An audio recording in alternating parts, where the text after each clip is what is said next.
Bonjour à tous, c'est un plaisir de vous accueillir pour ce webinaire sur la question de l'espace international de Taïwan.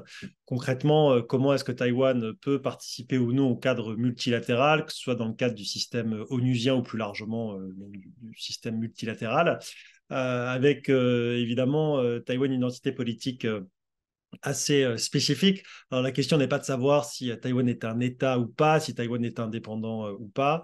Taïwan est de fait un État indépendant, mais avec une reconnaissance internationale limitée. Pour rappel, Taïwan n'a jamais fait partie de l'ONU, n'a jamais été membre des Nations Unies. Il y a toujours eu un siège de la Chine aux Nations Unies, de 45 à nos jours, occupé entre 45 et 71 par la République de Chine, représentée par les autorités à Taipei, et depuis 1971 par la République populaire de Chine avec les autorités représentées de Pékin.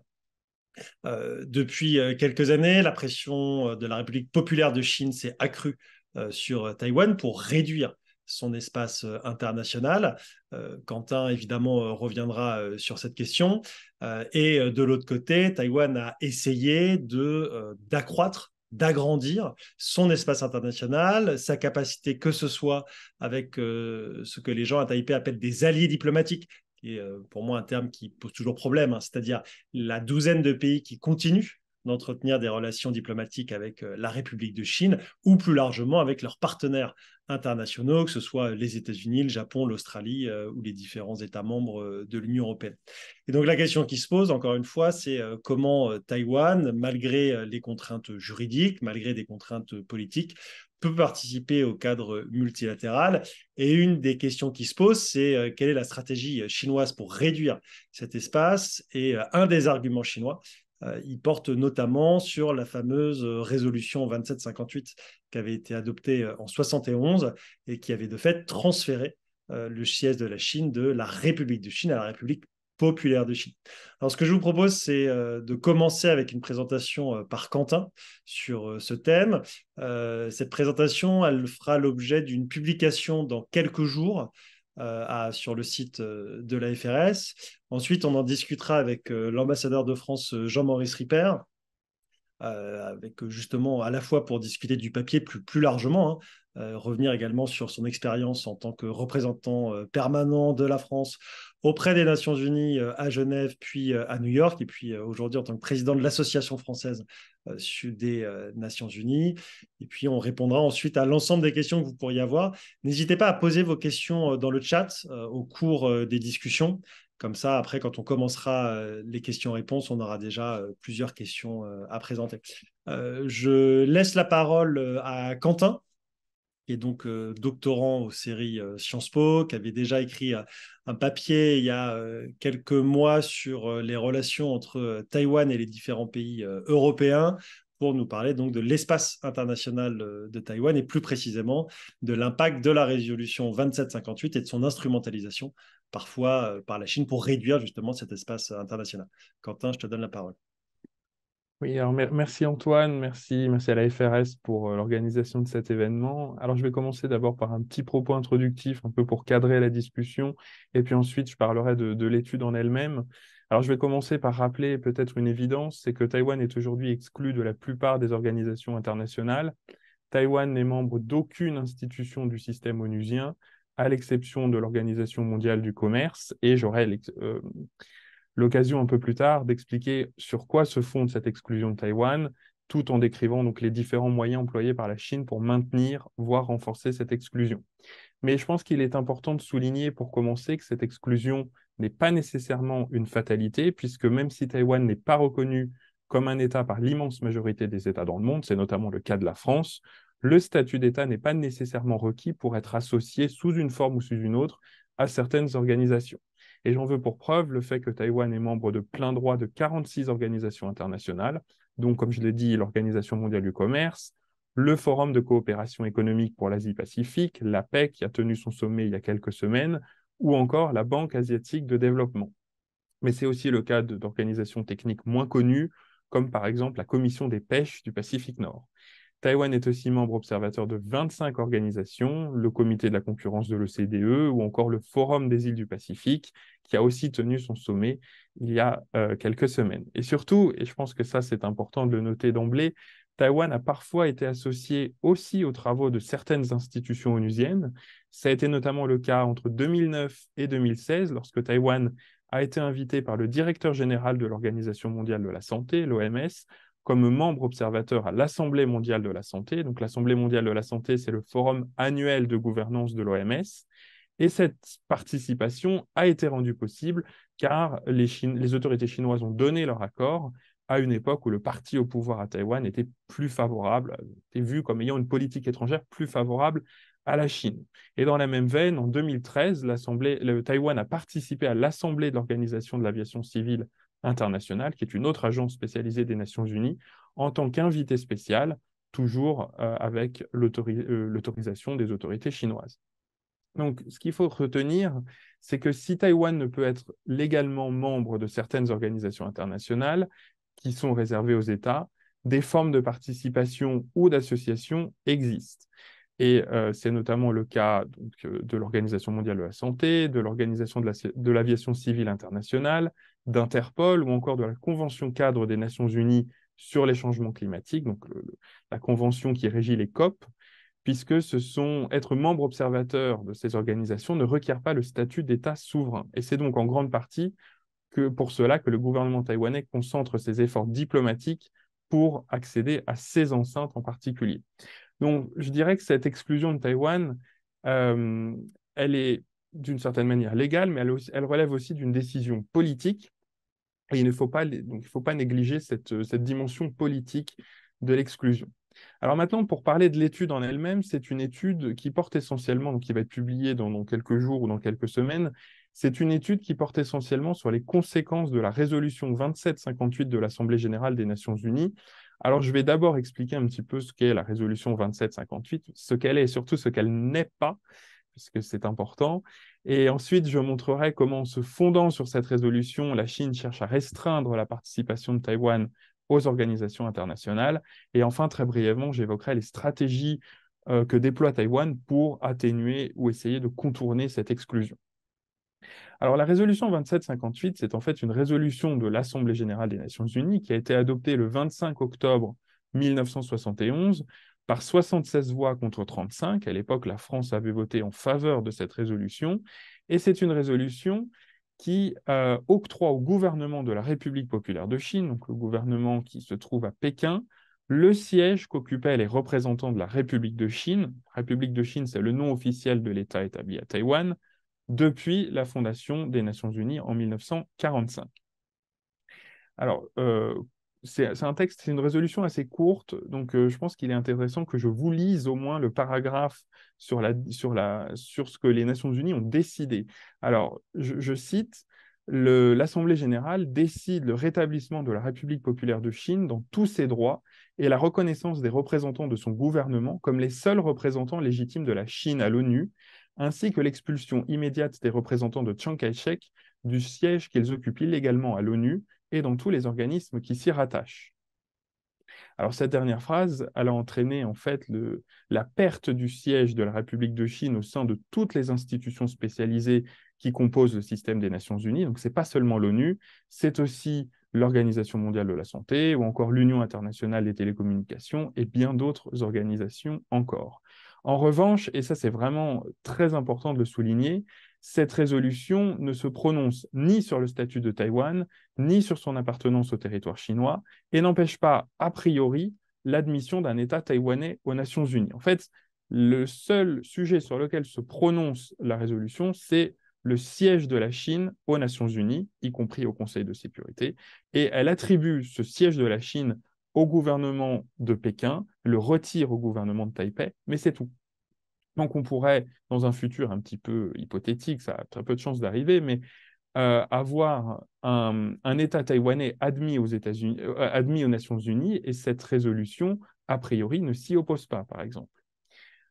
Toutefois, il est assez important aussi de noter que depuis une vingtaine d'années, 25 ans à peu près, la Chine cherche à renforcer ses efforts pour marginaliser Taïwan sur la scène internationale. C'est ce qu'a expliqué Antoine au début. Et la Chine, en fait, cherche à affirmer une forme d'équivalence entre cette résolution et ce qu'elle appelle le principe d'une seule Chine. Le principe d'une seule Chine, c'est un concept chinois en vertu duquel il n'y a qu'une seule Chine. Taïwan n'est pas un État, n'a jamais été un État, et Taïwan fait partie intégrante du territoire chinois.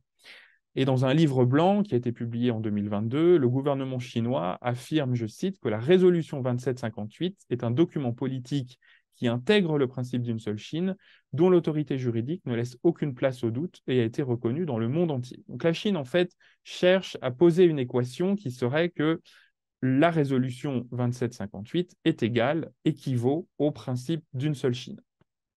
Ce qui n'est, comme je vous l'ai lu, hein, ce qui n'est pas le cas dans la réalité.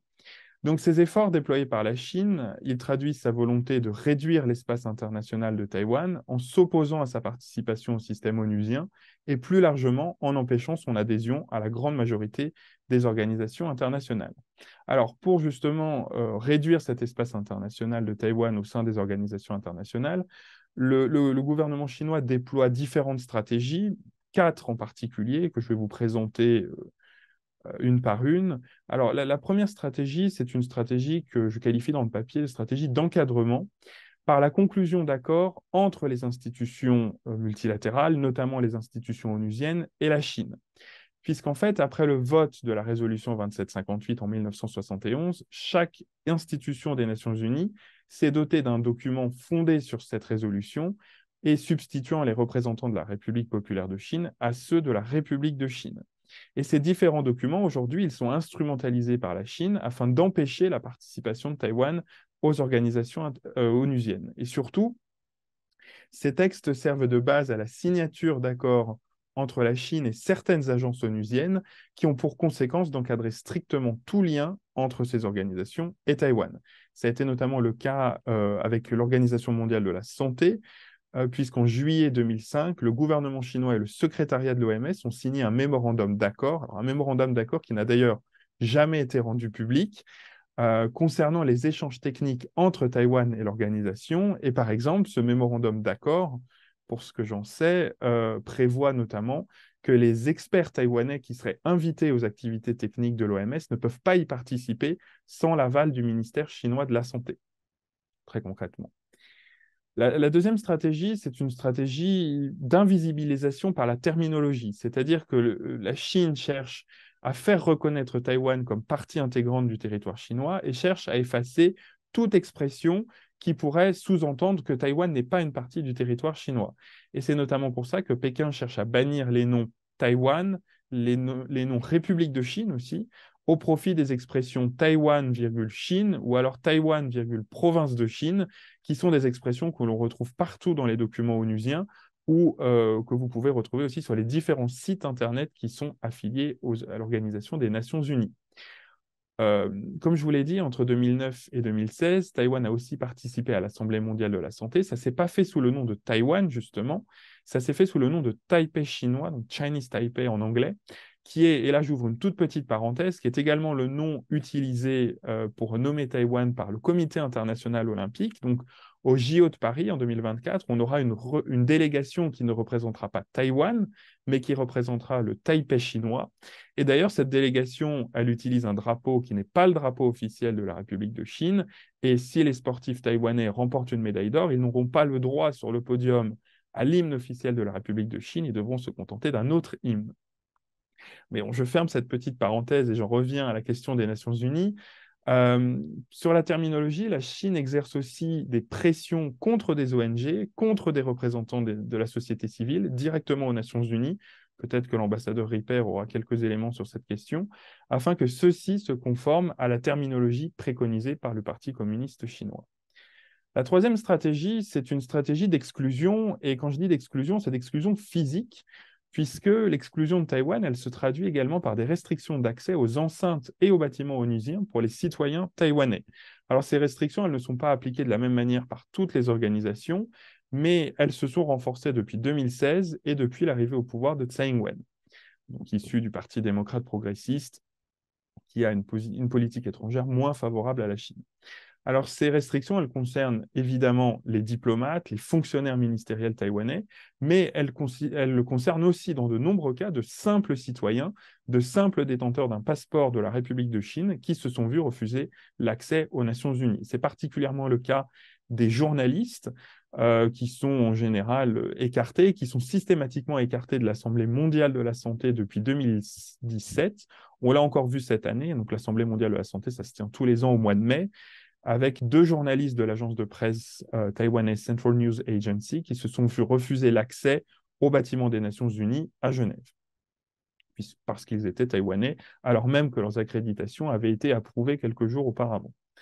Enfin, la dernière stratégie chinoise sur laquelle que je voudrais mentionner, c'est ce que la sinologue Alice Ekman appelle une diplomatie comptable, la promotion d'une diplomatie comptable dans les enceintes onusiennes. C'est l'idée que pour promouvoir le principe d'une seule Chine, il faut démontrer que celui-ci est très largement accepté par la communauté internationale et communiquer sur le fait qu'un grand nombre de pays, si possible la majorité des pays dans le monde, partagent le point de vue de la Chine sur cette question.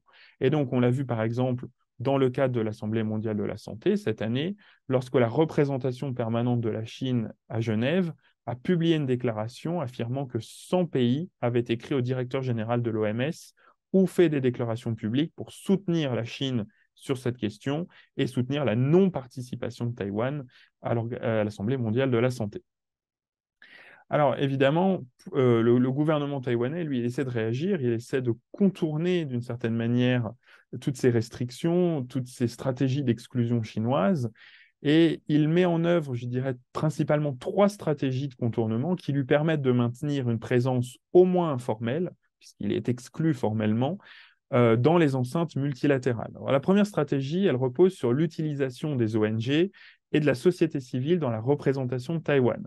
Puisque si les diplomates taïwanais sont exclus de la plupart des enceintes multilatérales, on a des membres de la société civile, des ONG taïwanaises qui y sont parfois admis. Donc les ONG sont un vecteur important de la diplomatie multilatérale de Taïwan, puisqu'elles permettent de faire exister l'île lors d'événements auxquels elle ne peut pas officiellement participer. C'est notamment le cas de la COP.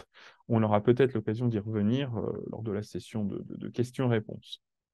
La deuxième stratégie, c'est l'organisation ou la participation à des événements parallèles. En fait, c'est l'idée que la diplomatie taïwanaise, elle se mobilise lors des grandes conférences, lors des grands sommets internationaux auxquels elle ne peut pas participer, pour organiser des événements qui se tiennent en marge de ces grands rassemblements. Et même si les ministres taïwanais, par exemple, ne peuvent pas se rendre officiellement lors aux négociations, ils se rendent quand même dans les villes où elles se tiennent pour participer à ces événements parallèles. Et donc, par exemple, au mois de mai, le ministre de la Santé se rend à Genève en marge de l'Assemblée mondiale de la santé, ou alors, actuellement, on a la COP28 qui se tient à Dubaï, et le ministre taïwanais de l'Environnement est présent à Dubaï, même s'il ne peut pas participer aux négociations formelles.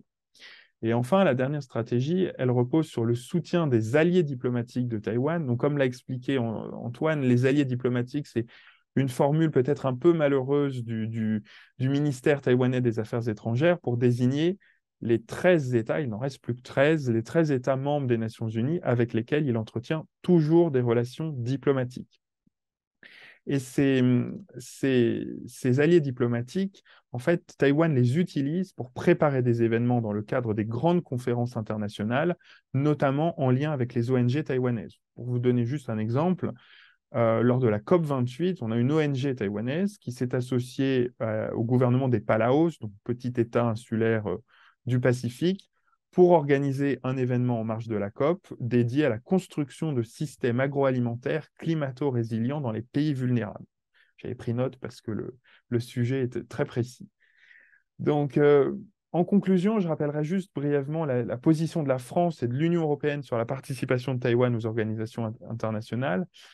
La France, d'après le ministère des Affaires étrangères, est favorable à la participation de Taïwan dans le cadre de la politique d'une seule Chine lorsque le statut des organisations internationales le permet. C'est-à-dire que puisque la France ne reconnaît pas Taïwan comme un État souverain, elle est favorable à la participation de Taïwan dans les institutions où le statut de membre observateur, d'ailleurs tout autre statut, membre associé, invité spécial, etc., peut être octroyé à des entités non étatiques, et c'est donc le cas de la Convention cadre des Nations Unies sur les changements climatiques, de l'Assemblée mondiale de la santé, de l'Assemblée de l'Organisation de l'aviation civile internationale, ou encore, même si c'est un petit peu plus sujet à débat, d'Interpol.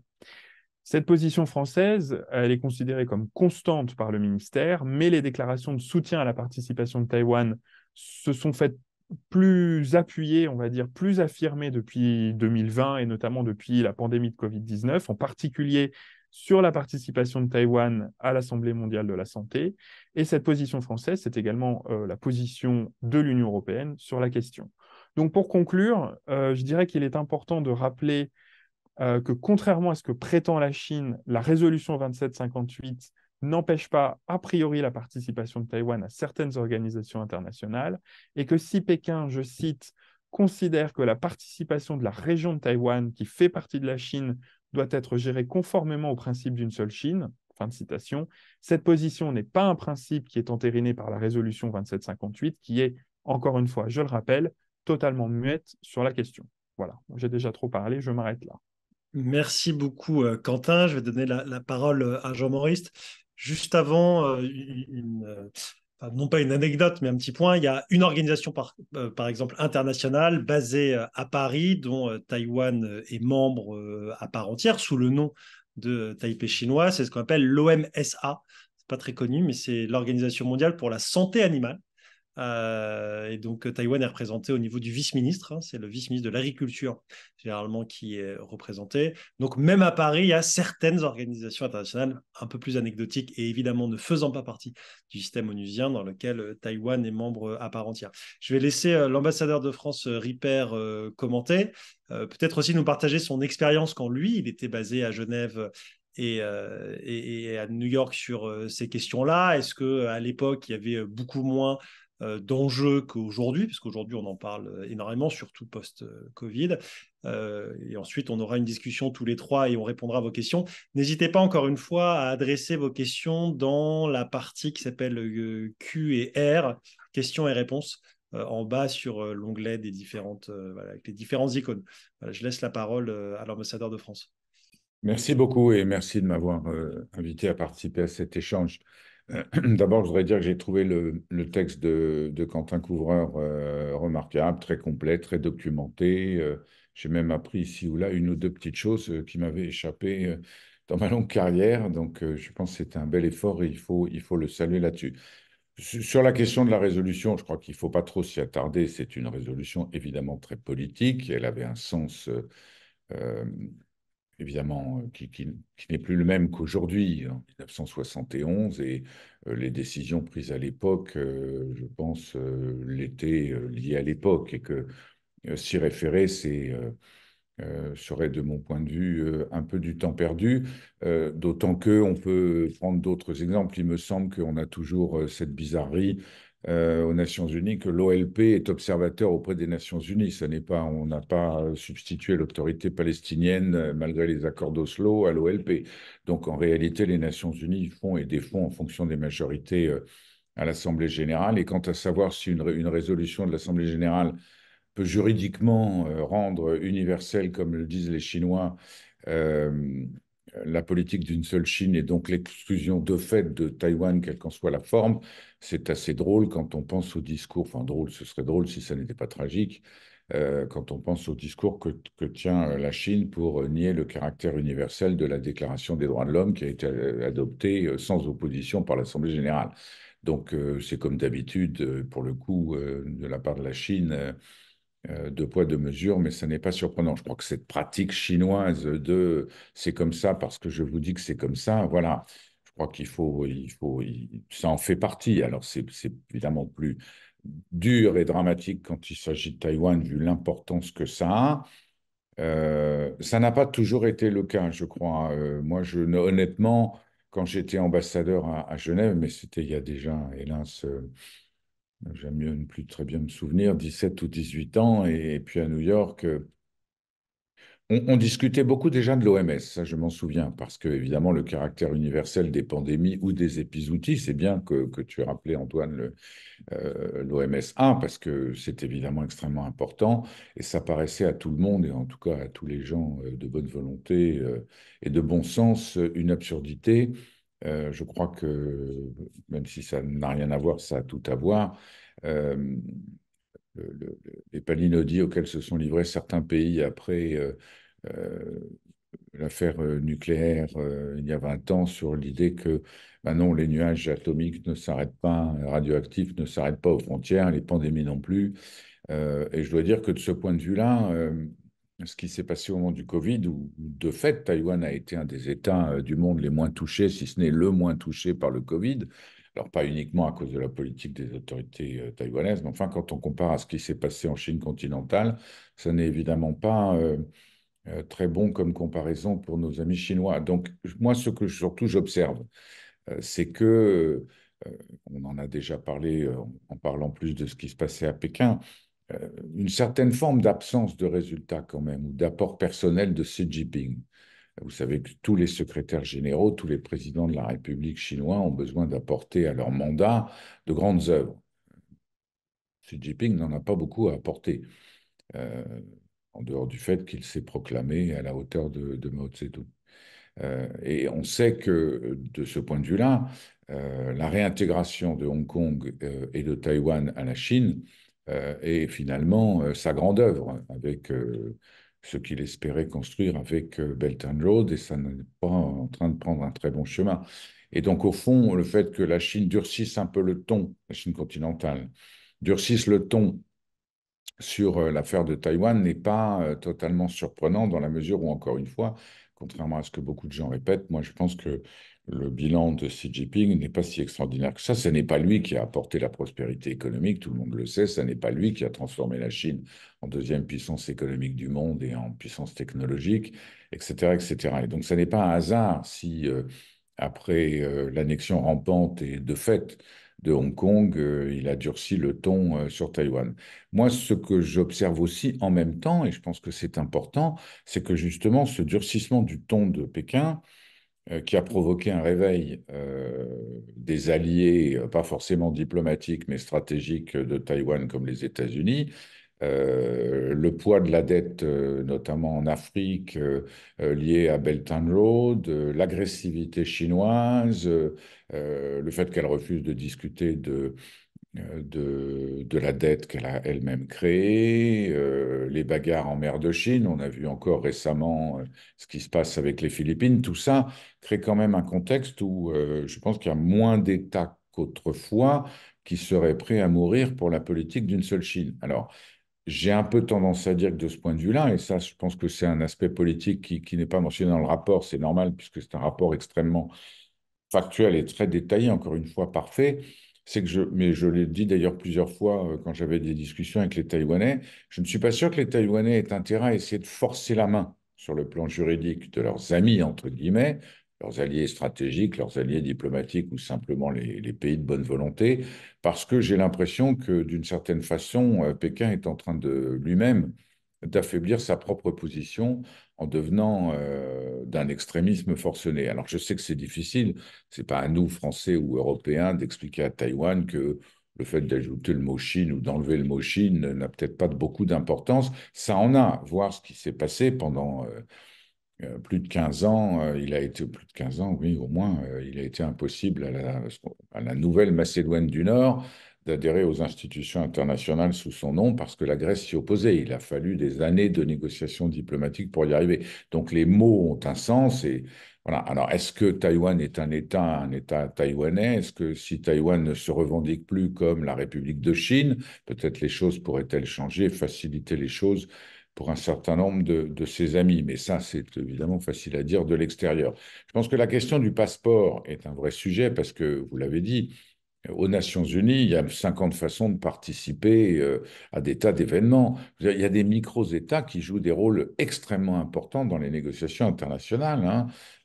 Dans certaines négociations, le Liechtenstein joue un rôle fondamental. Ce n'est pas ces 10 diplomates, no offense, qui font le job, c'est des Liechtensteinais qui sont là, etc. On a tous pratiqué, on peut le dire, enfin il y a prescription, en tout cas je parle à mon nom personnel, donc si je n'ai pas le droit de le dire, je ne le dirai plus, mais enfin moi, en tant qu'ambassadeur, j'ai facilité des prises de parole, des réservations de salles pour des défenseurs des droits de l'homme interdits de parler dans leur pays, pour des ONG que personne ne voulait voir. Alors je ne mentionnerai pas évidemment le cas de Taïwan, personne ne saura si je l'ai fait ou pas, mais peu importe, c'est une pratique courante aux Nations Unies. Alors, évidemment, ce n'est pas la même chose pour Taïwan que d'y participer officiellement, et ça a un côté, bien sûr, peut-être plus offensant, mais peut-être que Taïwan a intérêt à considérer que ce qui compte, c'est son apport. Taïwan est devenu un pays tellement important sur le plan technologique, sur le plan sanitaire, sur le plan commercial, qu'il me semble qu'en effet, et de ce point de vue-là, je pense que la politique française et européenne est bonne. Et d'ailleurs, vous citez, je crois, Quentin, une déclaration du G7 qui est extrêmement intéressante à cet égard, assez récente, qui est de dire, au fond, dans toutes les instances où il ne s'agit pas seulement de la représentation de Taïwan ou la participation de Taïwan n'est pas seulement une question d'intérêt politique propre à Taïwan, mais rejoint les intérêts de la communauté internationale, alors ça mérite qu'on se pose la question et qu'on défende l'idée d'une participation sous une forme ou sous une autre. Ce n'est pas à nous de décider pour Taïwan, évidemment, pas plus que nous ne pouvons décider de l'avenir que les Ukrainiens veulent donner à leur pays, etc. Bon. Donc pour moi, c'est une évidence que laisser Taïwan, aider Taïwan à participer aux discussions sur le changement climatique, la perte de la biodiversité, les questions de santé, les pandémies, on en a déjà parlé. Interpol, moi je pense que c'est important parce que la lutte contre le terrorisme, elle passe par une coopération des polices. Et si on est capable d'accepter une coopération de police avec la police de M. Poutine, pardon de le dire, là je n'engage que moi, et la police de M. Xi Jinping ou de M. Maduro, je ne vois pas pourquoi on ne pourrait pas coopérer avec la police de Taïwan, qui me semble légèrement plus démocratique que les dernières mentionnées. Je pense qu'à l'OMC, c'est une évidence, mais ils y sont. L'OACI aussi, c'est une question d'intérêt international. On n'a pas intérêt à ce que Taïwan ne respecte pas les règles de l'OACI. Donc, je pense que, comme tout le monde le sait, pas de taxation sans représentation. Il est normal, si Taïwan applique les règles de l'OACI, qu'elle puisse donner son avis. Comment y parvenir? C'est ça la vraie discussion qui est compliquée, hein. Et je ne pense pas qu'il faille s'imaginer qu'on arrivera à faire changer de position à M. Xi Jinping, peut-être avec un prochain président quand il voudra bien s'en aller, ce qui risque de prendre un certain temps. Mais c'est certainement plutôt, je pense, dans l'entourage.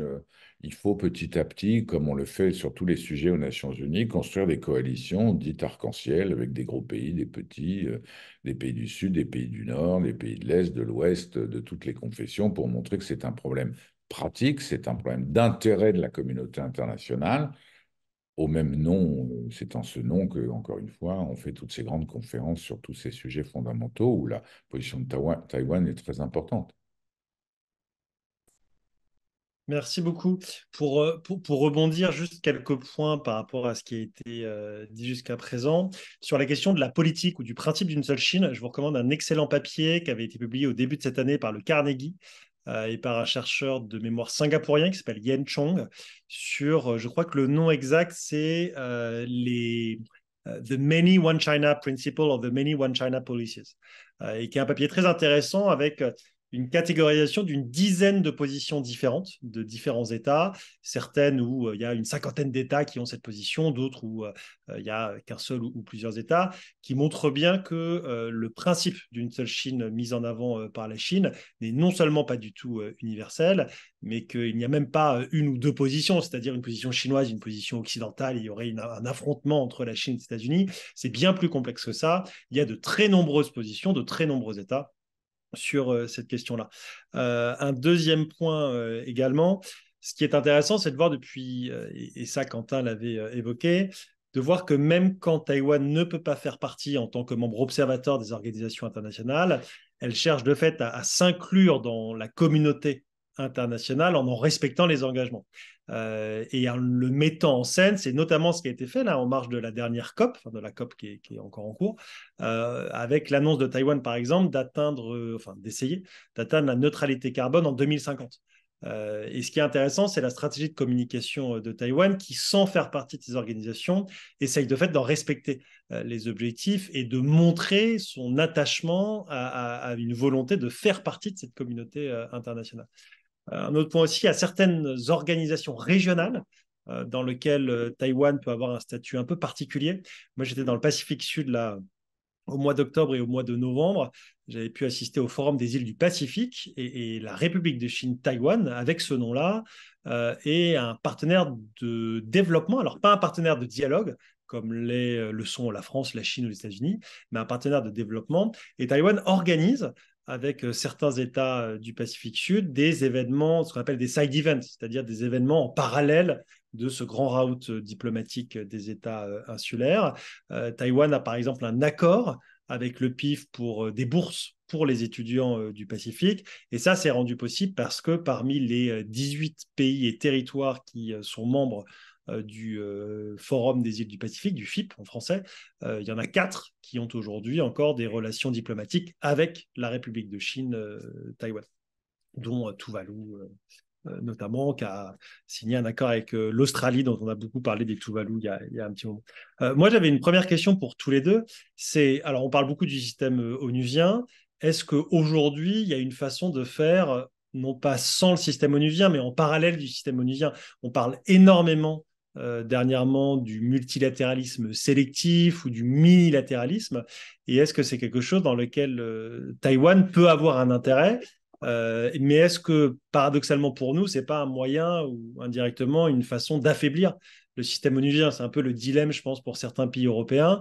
Est-ce qu'il faut multiplier le multilatéralisme ou un multilatéralisme sélectif?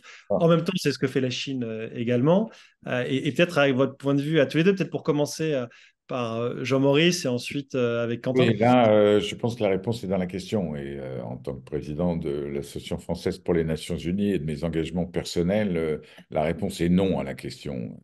Justement, on doit déjà on doit déjà faire face à assez de tentatives, notamment chinoises, pour déliter le système multilatéral. Donc moi, je reste un fanatique de ce que Bertrand Badi appelle le multilatéralisme global. Et je pense qu'au contraire, les États démocratiques doivent plus que jamais défendre l'idée que le multilatéralisme qui est affaibli doit reprendre la main. Donc, et une des façons pour le multilatéralisme de reprendre la main, c'est de retrouver une légitimité incontestable, qui restera contesté par certains, bien entendu. Et pour être incontestable, il doit inclure toutes ces diversités. C'est parce que si toutes les diversités de situations conduisent à un éclatement des Nations Unies, c'est la fin des Nations Unies. Alors c'est un exercice difficile, il faut vraiment changer de vision, mais après tout, c'est ce qu'on fait. J'entendais un truc absolument fabuleux. Il y avait à Doha, ou il y a encore jusqu'à cette nuit, à Doha, non, c'est pas à Doha, excusez-moi, c'est à Dubaï, à la COP 28, 80 000 participants. Alors, même s'il y a 200 personnes par délégation officielle, ce qui est évidemment improbable pour les 193 États compte tenu de la taille de certains États du Pacifique ou des Caraïbes, ça veut dire qu'il y a des dizaines de milliers de sociétés civiles, entre guillemets, d'ONG, d'entreprises, de médias, de tout ce que vous voudrez. C'est sous cette forme-là que les Nations Unies sont en train de se régénérer. Et c'est dans ce bain-là qu'il faut que ceux qui souhaitent le faire aident Taïwan à s'insérer. En plus, je pense que ça sera plus facile parce que justement, comme on a dans toutes ces conférences des représentants de tous les secteurs des sociétés civiles mondiales, peut-être que Taïwan trouvera finalement plus de soutien qu'en ne s'adressant qu'au gouvernement, qui eux sont quand même un peu ligotés par, alors même s'il y a, et c'est intéressant ce que tu nous disais sur cet article, 3, 4, 5, 6 ou 10 positions différentes, juridiquement, je ne pense pas qu'on s'en sortira, enfin, en tout cas pas aujourd'hui, parce que de toute façon, pour entrer aux Nations Unies, il faut, sauf erreur de ma part, mais là, Quentin a mieux étudié la question que moi, un accord de l'Assemblée générale et une proposition du Conseil de sécurité. Ce n'est pas demain la veille que la Chine, passez-moi l'expression, que la Chine va accepter qu'on recommande l'adhésion de Taïwan, quel que soit le nom qu'elle se donnerait. Donc, je crois que c'est plutôt au contraire en facilitant ce multilatéralisme global mais différencié, si je puis paraphraser un peu ce qu'on dit dans les COP, qu'on arrivera à trouver la solution. Avant que Quentin prenne la parole, juste aussi pour rappeler, la position officielle de la France, pour être clair, c'est pas que Taïwan devienne membre de l'ONU ou que Taïwan participe en tant que membre à part entière de l'Assemblée mondiale de la santé, d'Interpol ou autre. C'est que Taïwan participe en tant que membre observateur parce que ces organisations internationales, ces institutions internationales le permettent dans leur statut. C'est-à-dire qu'il n'y a pas une demande de certains pays européens, des États-Unis et autres, d'une réforme du système onusien. C'est tout simplement de rendre possible ce qui avait été rendu possible parce que la Chine n'y avait pas mis son veto à la fin des années 2000, au début des années 2010. Si Taïwan rendait obligatoire l'apprentissage de la langue française dans l'enseignement, ne serait-ce que primaire, Taïwan pourrait demander son adhésion à l'Organisation internationale de la francophonie, puisqu'il y a des gouvernements et même des communautés régionales, comme vous le savez, la communauté francophone de Belgique ou la Louisiane.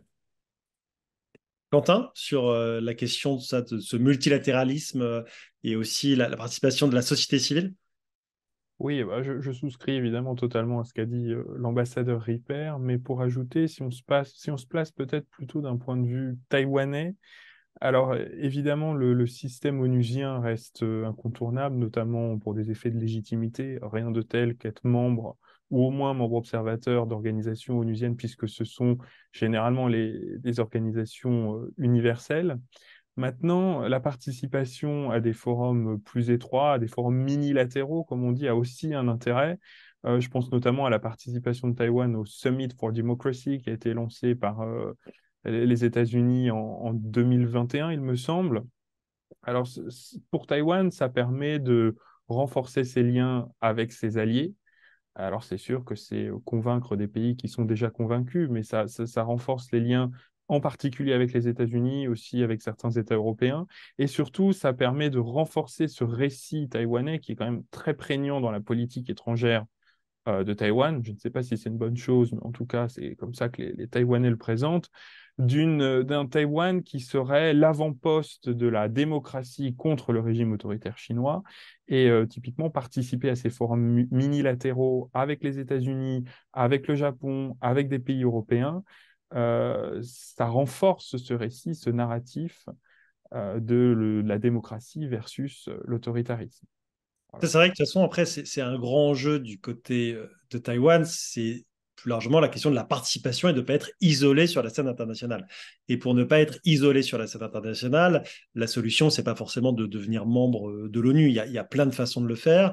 Et là, c'est une critique qu'on peut faire. On a souvent des débats à Taïwan ou dans les différentes conférences internationales sur la question de Taïwan a en fait une vision un peu binaire sur uniquement une participation aux organisations internationales, alors qu'il y a plein de façons dont Taïwan peut participer. Et s'arc-bouter sur un ou deux sujets, même si c'est évidemment des marqueurs politiques importants pour la société taïwanaise et notamment pour les élus au UN législatif, il y a plein d'autres façons de faire. Par exemple, des questions très concrètes. Comment est-ce que aujourd'hui quelque chose qui s'appelle le ICDF, alors en français, le Fonds de coopération internationale sur le développement de Taïwan, c'est un peu l'équivalent taïwanais de l'AFD, pour faire simple. Comment est-ce que ce fonds-là peut participer à des projets de coopération internationale en matière de développement? Alors, soit on a la vision très classique qui est comment est-ce qu'on a un accord signé entre l'Agence française de développement ou les équivalents, que ce soit la JICA au Japon, la KOICA en Corée, USAID, etc., et leur homologue taïwanais, alors qu'il n'y a pas de relation diplomatique. Et là, il y a un problème politique évident. Ou alors, comment est-ce qu'on fait de la coopération concrète, c'est-à-dire comment sur certains projets portés par des ONG étrangères, des fonds taïwanais peuvent venir en soutien, ou comment sur des projets financés par des pays européens, des ONG taïwanaises peuvent participer à la mise en œuvre, tout comme des ONG internationales. Et là, des fois, il y a, entre guillemets, des solutions pratiques à trouver dans la mise en œuvre des projets, plutôt que de s'arc-bouter sur des solutions qui sont toujours politiques. Et évidemment, la situation très spécifique de Taïwan rend des solutions politiques pas toujours très faciles. Peut-être Jean-Maurice, je ne sais pas si... non. Sur, Non, je pense qu'il y a des questions qui sont difficiles là dans le chat, hein. Ouais, c'est pour ça. On va passer aux questions. Donc, peut-être commencer par la dernière. On va faire par ordre inverse. La première, c'est est-ce que Taïwan aurait un intérêt de faire partie plus étroitement de la Chine, c'est-à-dire de s'associer plus étroitement à la Chine et potentiellement de pouvoir participer aux travaux des organisations internationales? Je pense que Quentin, la question se posait sous l'administration Ma Ying-jeou, et c'est de fait, hein, comme ça s'est traduit. Là, pendant les 18 dernières années, c'était un peu différent. On verra avec l'élection en janvier 2021. Alors, juste une précision, l'élection a eu lieu en janvier, mais le prochain président, qui sera forcément un homme, puisqu'il n'y a que 3 candidats masculins, ne sera pas président avant mai 2024. Donc il y a un grand temps d'attente, hein, contrairement à la France où c'est quelques semaines. Là, il y a quasiment 4-5 mois entre l'élection et la prise de fonction. Mais Quentin, sur la question de l'association plus étroite de Taipei et Pékin? Oui, c'est une question difficile. Tout dépend, je lis la question, tout dépend de ce qu'on appelle faire partie plus étroitement de la Chine. Si c'est effectivement avoir une politique étrangère plus plus favorable, plus proche de la Chine, ou en tout cas une politique étrangère dont les prémices sont les mêmes que la politique étrangère de la Chine, c'est-à-dire de dire que Taïwan fait partie de la Chine, ce qui était notamment la position du gouvernement du Kuomintang dans les années entre 2008 et 2016. C'est donc ce qu'on appelle le consensus de 1992, c'est de dire Taïwan et la Chine, on reconnaît que les deux entités font partie de la Chine, mais on n'est pas d'accord sur à quelle Chine elles appartiennent. Si on a un gouvernement qui reconnaît ce consensus de 1992, on peut tout à fait imaginer que Taïwan soit à nouveau autorisé à participer, par exemple, à l'Assemblée mondiale de la santé ou à l'Assemblée de l'Organisation de l'aviation civile internationale, comme ça s'était produit entre 2009 et 2016. Maintenant, c'est évidemment aux électeurs taïwanais de décider. Les sondages sont plutôt favorables au Parti démocrate progressiste, qui, lui, prône une ligne beaucoup plus ferme à l'égard de la Chine. Maintenant, faire partie... la Chine, peut-être, ce qu'il faut dire aussi, c'est que la Chine aujourd'hui n'est pas la Chine même d'il y a 10 ans et qu'il n'est absolument pas sûr qu'une telle invitation serait autorisée par Pékin, même si le gouvernement taïwanais lui donnait des gages de bonne volonté. Peut-être l'autre question, et comme ça, Jean-Maurice, pour répondre aux deux en même temps, c'est sur la question de la participation, de la contribution de Taïwan aux organisations internationales, et est-ce que ça aurait un vrai impact, notamment sur la question du changement climatique. Alors, juste avant de donner la réponse à Jean-Maurice, évidemment, Taïwan, c'est 25 millions d'habitants. Donc, quand on le place par rapport aux 8 milliards, y compris en termes d'émissions de carbone, c'est limité en termes de poids. Mais je pense que l'enjeu, il n'est pas simplement sur le poids de Taïwan, il est sur la contribution de Taïwan, le partage notamment de l'expérience, de l'expertise de Taïwan. Mais peut-être, Jean-Maurice, parce que vu que la question de l'OMS se pose depuis quand même de Oui, très nombreuses années, avant même le Covid, oui. comment est-ce que la participation de Taïwan, quoi c'est important? Sur la première question ou la dernière, moi j'ai une réponse relativement simple, hein. Premièrement, c'est aux Taïwanais de décider certainement, et donc je ne me permettrai pas d'avoir un avis. Deuxièmement, on a une belle expression en français, je ne sais pas si on a une en mandarin ou à Taïwan, qui est chat échaudé craint l'eau froide. Quand on voit ce qui s'est passé à Hong Kong, je pense qu'on peut avoir quelques doutes sur la fiabilité des engagements pris par Monsieur Xi Jinping, parce qu'il ne s'agit pas, la question est d'une certaine façon mal formulée, il ne s'agit pas d'envisager un rapprochement avec la Chine, il s'agit d'envisager un rapprochement avec le parti unique qui s'appelle le Parti communiste chinois, dirigé par le clan, j'allais dire le gang, le clan de M. Xi Jinping. Et ce qui se passe à Hong Kong, c'est la prise de pouvoir par les forces de sécurité chinoises. Donc c'est ça dont on parle. Bon. Je pense que quand ils ont voté en 2020, les Taïwanais ont, à l'époque, clairement dit que peut-être qu'ils voulaient être chinois, mais qu'ils ne voulaient pas être chinois au sens où Xi Jinping considère que doit fonctionner la Chine. Donc, enfin, c'est à eux de décider. Mais l'exemple, évidemment, risque de peser lourd, à mon avis. Donc, je ne serais pas surpris que le PDP reste au pouvoir. Sur la deuxième question, ce n'est pas une question de taille, je pense que c'est pour ça que je pense que c'est la ligne de crête, justement, qu'on doit pouvoir suivre. C'est-à-dire, il y a des enjeux qui sont universels. S'ils sont universels, on a aussi bien, encore une fois, Trinité et Tobago, Kiribati, Palau, que la Chine ou la Russie ou les États-Unis ou l'Europe. Et c'est extrêmement important. Quand on parle climat ou biodiversité, on a besoin de Taïwan, qui par ailleurs a une diversité extrêmement riche. C'est important aussi que Taïwan contribue à ne pas accroître la dégradation de la biodiversité. Si on veut parler de technologie, de contrôle de l'Internet, oublier Taïwan, qui est, sauf erreur de ma part, le premier producteur mondial de microchips, ça serait quand même assez curieux de parler de l'industrie et de l'intelligence artificielle sans Taïwan. Encore une fois, la lutte contre le terrorisme, y compris en Asie, parce que le terrorisme, il ne se manifeste pas qu'en Europe, contrairement à ce que croient les Européens, beaucoup d'Européens. On a besoin de tous les États de la région, qu'ils soient petits ou gros. Donc je pense que c'est pas une question de population, c'est vraiment une question de la pandémie, encore une fois.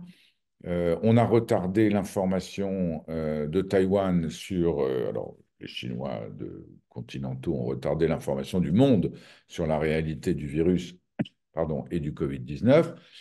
Ça a mis 2 fois plus de temps pour Taïwan, même si probablement quelques alliés stratégiques ont dû disséminer l'information. Mais quand il s'agit de lutter contre des pandémies mondiales, le problème n'est pas de savoir quelle est la taille du pays, c'est de savoir quels sont les dégâts potentiels qu'on peut faire sur la population. Sur la question de la biodiversité, par exemple, c'est intéressant, c'est que on peut avoir l'impression que Taïwan, c'est tout petit, c'est 0,02%, je pense, des masses émergées au monde. Mais il y a par exemple 3% des espèces mondiales qui sont répertoriées à Taïwan. Donc en fait, on a un pays qui, au-delà de sa taille, de par son expérience, son expertise et sa spécificité, a une place importante, qui parfois, on parle beaucoup de l'expertise de Taïwan, n'est pas toujours non plus exemplaire hein, sur les questions climatiques. Taïwan est très en retard dans sa transition énergétique. Et Taïwan n'est pas non plus toujours Sur la le modèle pêche, sur les océans, sur des tas de sujets qui sont dans la devenus pêche illicite. fondamentaux, les plastiques, etc. Tout ça, c'est des sujets sur lesquels il faut que l'ensemble des pays du monde contribuent à leur échelle. Et sur la pollution marine, par exemple, il y a un énorme enjeu. Taïwan a des excellents centres de recherche. Moi, je connaissais bien parce que j'y étais il y a une 15-20 ans en tant que jeune étudiant à l'université Sun Yat-sen à Kaohsiung, qui a un des meilleurs centres, par exemple, de biologie marine et de lutte contre les pollutions marines au monde. Et donc voilà, Taïwan a une expertise importante. Il y avait une toute première question qui était sur l'obstacle supplémentaire pour Taïwan pour être reconnu comme un État souverain. Je vais répondre parce qu'en fait, l'enjeu aujourd'hui, il n'est pas d'être reconnu par les partenaires de Taïwan, notamment par la France, le Japon, les États-Unis, de reconnaître Taïwan comme un État souverain en tant que tel. Ou d'établir des relations diplomatiques ni rien. La question, c'est vraiment celle de la participation avec des contraintes politiques qui sont évidemment très importantes. Il y a une question d'Aurore sur le tremplin de la francophonie comme passeport pour la participation de Taïwan dans certains sommets onusiens. Non, non, non, c'était un exemple. Je voulais dire qu'il y a Dans quelle effectivement mesure ce serait réalisable, par exemple? il y a des organisations internationales, et après tout, la francophonie, avec 88 membres et observateurs, est une des plus grandes organisations internationales du monde, où on accepte la participation de plein droit aux côtés des gouvernements représentants des États, des entités, puisqu'encore une fois, il y a la communauté francophone de Belgique, la communauté de Louisiane, il y a le Québec, etc., etc. Donc, ce que je voulais dire, c'est que c'est un exemple pour montrer que, et encore une fois, ce n'est pas à nous d'expliquer, en tout cas pas à moi d'expliquer à Taïwan ce qu'ils doivent faire, mais que s'en tenir strictement à la reconnaissance d'une entité étatique ne facilite pas nécessairement non plus ceux qui veulent aider Taïwan. C'est un exemple, hein. Moi, je ne dis pas du tout qu'il faut qu'ils rejoignent la francophonie. J'ai aucune idée de la pratique de la langue française à Taïwan. Je reconnais que je ne sais pas.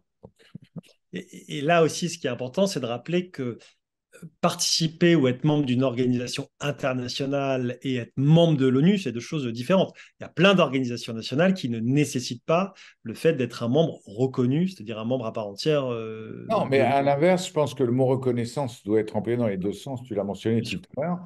Je pense aussi qu'il est bon que les États membres des Nations Unies reconnaissent que sur beaucoup de points, tu l'as mentionné, alors même si Taïwan n'est pas exemplaire, loin de là, et tu as cité les quelques domaines dans lesquels il faut qu'il fasse des efforts, par ailleurs, Taïwan respecte énormément de règles que s'imposent les États membres des Nations Unies. Quand on voit la façon dont Pékin viole allègrement à peu près tous les engagements que la Chine a pris en adhérant à l'OMC avec le soutien de l'Union européenne notamment, je pense que Taïwan se comporte beaucoup mieux. Donc le mot reconnaissance, reconnaître les efforts de Taïwan, ne veut pas dire forcément reconnaître que Taïwan est un État indépendant. Je sais que c'est compliqué à accepter, mais c'est la réalité du monde. En tout cas, tant que Xi Jinping est là, je serais très étonné que ça puisse changer. Si Xi Jinping revenait à ce qu'on a espéré qu'il serait en 2012, pourquoi pas? Si la Chine se comportait avec ses propres populations comme un pays plus démocratique, peut-être les Taïwanais seraient-ils plus tentés, je ne sais pas. Et d'ailleurs, dans la foulée, une question de Mario sur le rôle de la société civile. En fait, comment la société civile taïwanaise peut contribuer à la défense, à la reconnaissance des intérêts de la population. C'est-à-dire comment est-ce qu'on passe d'une logique plutôt sociétale à une logique étatique. C'est-à-dire comment est-ce que c'est pas tant le gouvernement taïwanais que la société civile taïwanaise qui peut porter et Ouais. défendre l'intérêt du... Je vais laisser Quentin répondre, mais d'une phrase, moi je pense que ce qui est fondamental, alors ça c'est mon combat personnel, hein, euh, c'est que les Taïwanais et les Chinois de Taïwan fassent comprendre au reste du monde que la grande différence entre la Chine continentale et Taïwan, c'est que Taïwan est une démocratie et que tous les Chinois ne sont pas d'accord avec le régime de M. Xi Jinping et qu'il faut les aider dans ce combat-là, celui de la société civile démocratique face à un empire hégémonique. Ça a été dit, y compris par notre président de la République, je ne prends pas grand risque en disant ça, les nouvelles formes d'hégémonisme et, pour le moins qu'on puisse dire, de contrôle de la société qu'aucun d'entre nous n'acceptera. Quentin, et en même temps, c'est une deuxième question. Est-ce que dans l'élection présidentielle actuelle, si tu as un peu suivi les débats, c'est un sujet qui est évoqué, la question de la participation de Taïwan aux organisations internationales ou de l'espace international de Taïwan? Alors, pour répondre directement à cette question, à ma connaissance, mais je n'ai peut-être pas suivi ça d'assez près, c'est pas forcément un sujet très important. Le sujet, c'est effectivement les relations avec la Chine, avec des propositions, par exemple, du candidat du Kuomintang de faire revivre cet accord de libre-échange qui avait mené en 2014 au mouvement des tournesols, par exemple, mais pas forcément sur l'espace international de Taïwan, à voir ce que propose à voir ce que propose le Parti démocrate progressiste, dont la candidate pour la vice-présidence, pardon, est l'ancienne représentante de Taïwan, puisqu'elle n'est pas officiellement ambassadrice, aux États-Unis. Donc ça sera peut-être un sujet, mais pour l'instant, je n'ai pas l'impression que ce soit un sujet très important. Et là, juste sur ce point, il y a eu un jeu de chaises musicales, hein, pour que les gens soient au courant. Donc, la représentante de Taïwan, de fait, hein, du bureau, a été nommée candidate à la vice-présidence du ticket, donc du DPP.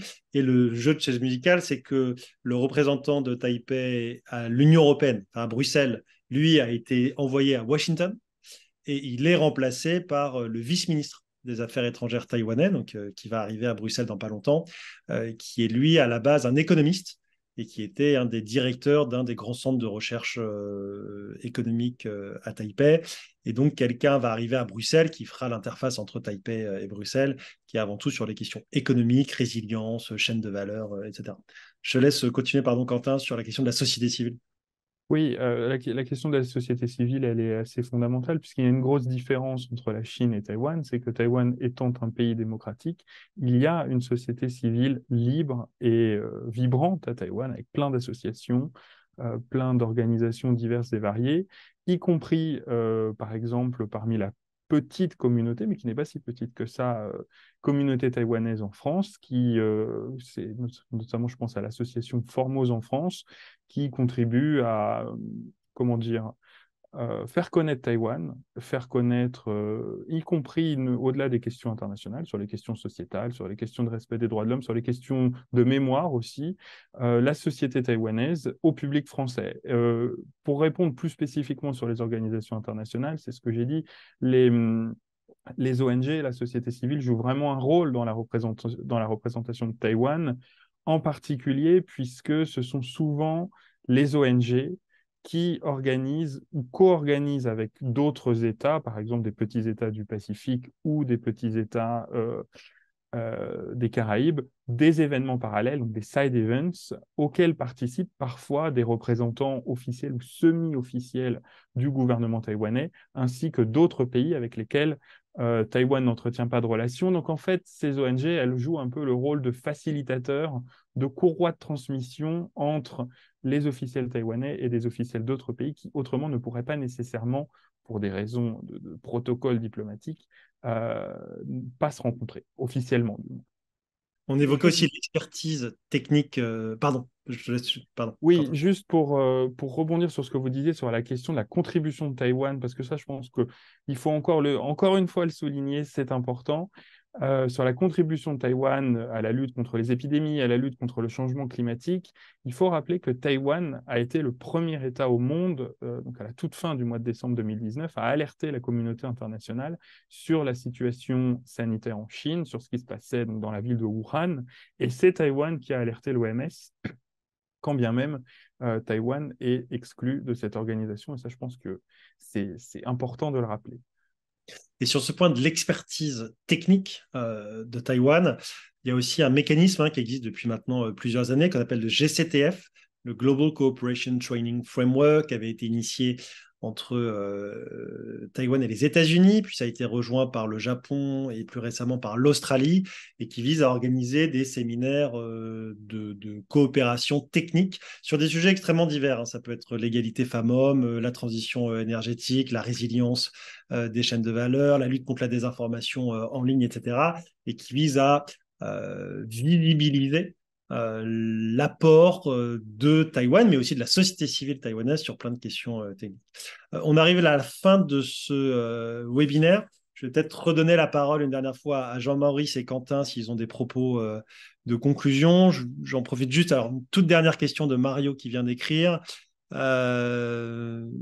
Sur la question de la visibilisation de la société taïwanaise et de la diaspora taïwanaise en France, notamment dans le cadre des élections. Ça, je pense que c'est un sujet où il y a eu une évolution ces dernières années très positive, c'est-à-dire de donner la parole à des Taïwanais, qu'ils soient en France ou à l'étranger d'ailleurs. On était dans une situation où dans les grands médias, et ce n'est pas pour critiquer les médias en général, mais dans les médias, on allait donner la parole soit à des chercheurs, des journalistes, etc., soit à des représentants chinois. Et c'est une très bonne chose d'avoir leur point de vue, entre guillemets, sur la situation dans le détroit de Taïwan. Mais de façon paradoxale, on ne donnait pas la parole aux Taïwanais. Ça, c'est en train de changer. Et notamment, l'été dernier, a marqué une rupture parce que depuis l'été dernier, il y a eu une normalisation, par exemple, du fait d'inviter le représentant du bureau de Taipei en France, l'ambassadeur François Hou, dans les médias. Ce n'était pas le cas il y a 4-5 ans. Ce n'était même pas le cas il y a 2-3 ans. Et donc ça, il y a une normalisation de fait, de cette visibilisation et du fait de donner la parole aux Taïwanais, qui est une excellente chose. Et encore une fois, la question, c'est pas de prendre parti, c'est juste que quand on parle des questions dans l'étroit de Taïwan, c'est très bien d'entendre des Français, mais en même temps, c'est quand même important et intéressant d'entendre ceux qui sont les premiers concernés et dans leur diversité, parce qu'il y a, y compris dans la société, dans la diaspora taïwanaise en France, des courants politiques très différents et des gens qui ne sont pas du tout d'accord sur l'avenir de l'île. Mais entendre et donner la parole aux Taïwanais, c'est quand même important et les médias français le font et ça, il faut le souligner. Peut-être un dernier mot, Jean-Maurice, si tu Juste veux. un point là-dessus, moi je soutiens ça évidemment complètement. Il faut quand même reconnaître que, alors je ne peux pas parler pour tous évidemment, mais que tous les centres de recherche, tous les think tanks n'ont pas forcément le courage de la FRS. Et on enferme les discussions avec les Taïwanais sur la question de Taïwan. Et c'est évidemment pas ça qu'il faut faire. Il faut évidemment, tous les forums auxquels j'assiste, il y a extrêmement rarement d'invitations lancées à des experts taïwanais. Donc on invite des gens les plus improbables qui viennent des quatre coins du monde parce qu'en général on les connaît, c'est des copains, etc. Mais non, c'est justement en banalisant le fait que Taïwan a une expertise à offrir que plus d'États seront convaincus qu'il faut petit à petit desserrer les taux. Et Quentin en parlait sur les questions, y compris de droits de l'homme, mais encore une fois, pas en opposition par rapport à la Chine forcément, mais sur l'expérience propre de Taïwan de la démocratisation, sur la question du travail de mémoire, la justice transitionnelle, etc. Il y a énormément de choses très intéressantes à Taïwan, et il y a d'ailleurs une experte française qui a été détachée à la commission des droits de l'homme à Taïwan. Et ça, c'est aussi un vecteur de coopération entre la France et Taïwan. Alors, c'est difficile d'avoir de la coopération officielle, mais il y a des formes de coopération de fait. Et le fait de détacher des experts techniques, ça en fait partie, et visibiliser encore une fois cette expertise et cette expérience taïwanaise, qui est encore une fois pas forcément rattachée à Taïwan. On peut parler de Taïwan sans parler de la Chine. Ça, c'est une vraie valeur ajoutée. Peut-être Quentin, le mot de la fin. Oui, non, j'ai pas grand-chose à ajouter, mais encore une fois, je souscris aux propos de l'ambassadeur Ripper et sur cette idée que il faut aussi entendre Taïwan et prendre en compte la question de Taïwan pour ce qu'elle est et non pas toujours dans son rapport à la Chine.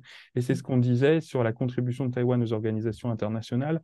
Bien sûr que ça s'inscrit dans une stratégie pour être reconnu.